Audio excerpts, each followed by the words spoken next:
حزين هذا المساء، حزين هذا المساء، فمنذ فقدت عطرها لم تسعفني الكلمات، تركتني للريح أهدي بين جدران الحكاية ولون الورق الداكن مزينا بالغياب.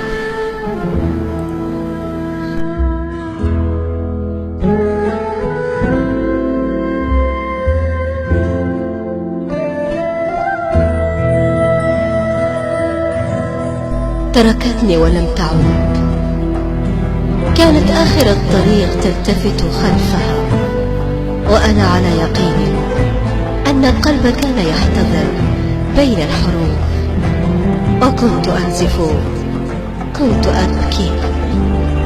كانت مدونتي حزينة كما أني رأيت الأرض تبكي وتبكي في هذا المساء.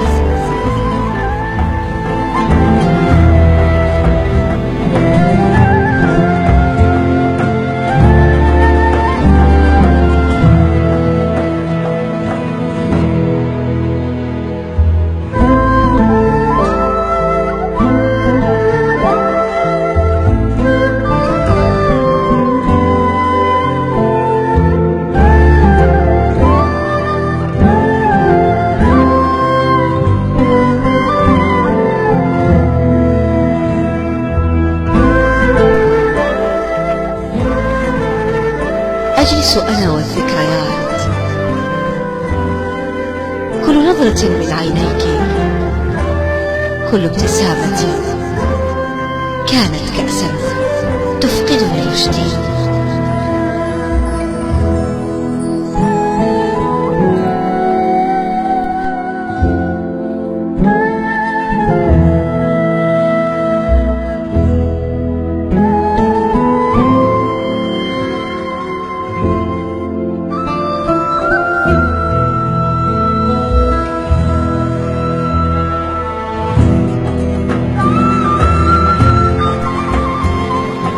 أريد بكاء آخر، فقد أغدق عيني الدم، تخثر الدم في القلب وجنتي جفتا،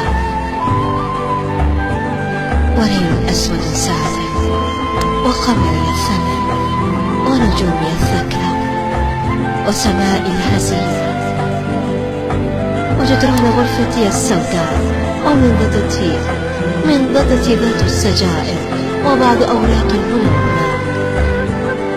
كل التصاوير على الجدار أرسمك وعلى ثمن، والجدران تبكي وقلبي المقيم يبكي وعيني تبكي وخمري وورقي. كان الحلم جميلا وكان السحر ألما.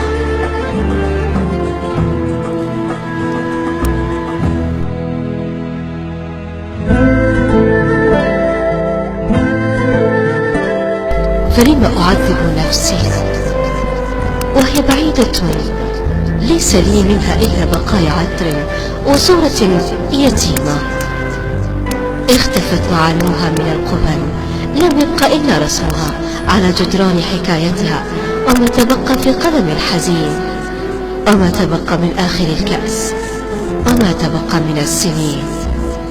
فالموت ليس مفارقة الحياة بل المستحيل.